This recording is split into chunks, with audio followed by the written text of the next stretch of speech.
Kristus nga kungi tuzui nula pate tuni ilungai ding Lungdamna Laisiangtho win luka lian kwa aneu som ni le ni panina som ni le nga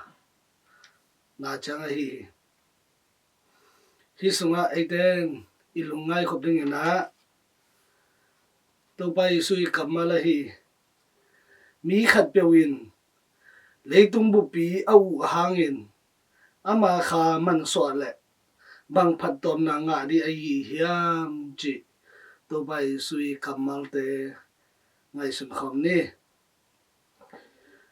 hi tuni isim Laisiangtho ina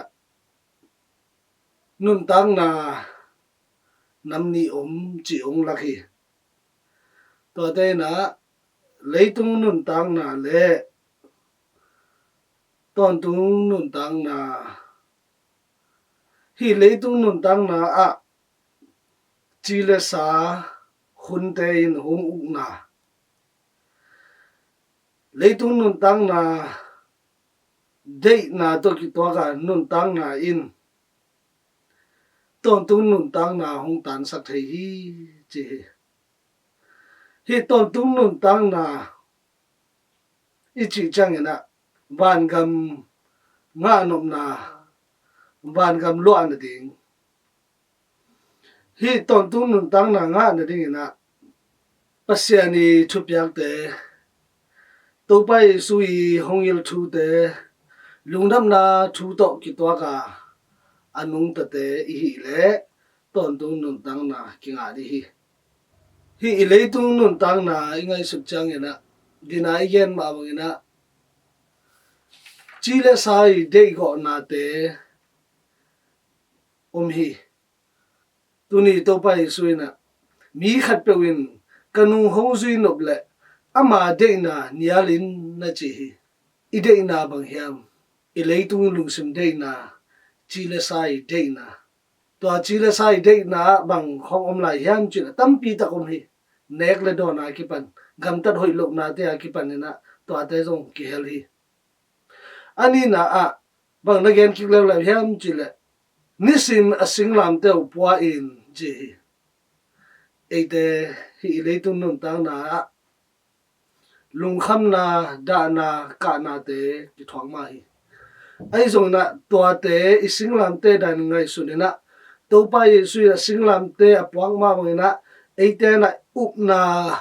mang so loin potin tanin i leitung nun tang na izo na ding na han cham ni hiam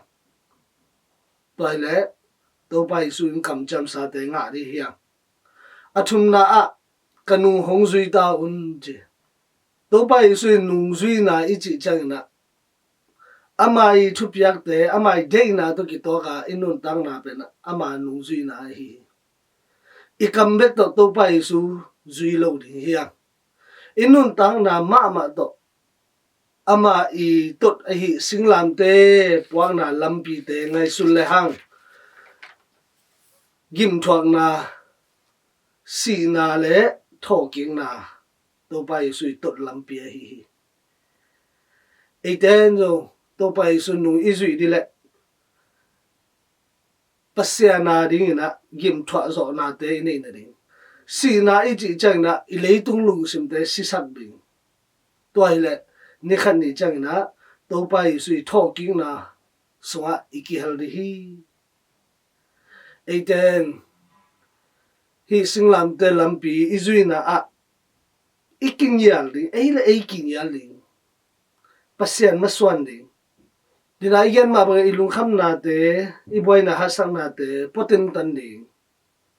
to hang lai sang thok sunga atop dong ina athwak zo te na thu pha nga hi achi ma ba in boy na hasan na te obzong ina to pa yesu ma maswan ina inun tak ding to hi le dina igen a hi ton tung nun tang na inga di leitung nun tang na amaswan ten ton tung nun tang na sublo the sublo hi na chi leitung nun tang na a leitung lung sim ten yalin pasiani deina to ki to ka ileitung nun tang na isup lo le ban gam ton tun nun tang na kinga be hi to hangin ulen out yo tuni isak sa thu te ngai sun le hang nun tang na nga na ding ton tun nun tang na nga na ding na ileitung nun tang na maswan lo ding chi na hi ileitung nun tang na maswan lo in pasian na maswan le hang ileitung azong kilem na te ngum di in kon so kilem na te ngum di polpi so kilem na te ngum di khole tu ya zong kilem na te ngum di thuil king na alian som thum aneu som lenga pan som ni na sunga enun tu ni in no te maya natel khiat ding un nun tang na le si na asya le apha ka koi khin zo hi chi toina 80% ina ngai su thaina lungsim teng pe khin a hi ma bangina nun tang na le si na koi tel zo ri hi ha nun tang na idei le percent thule la maswana nung ta ding leidung thule la maswana nung ta masalo ding chi na hi asya le apha zong ka koi khin hi asya ibol le inun tang na kisublo dia apha ibol le nun tang na kinga di hi ite inun tang na ite ngai sun komin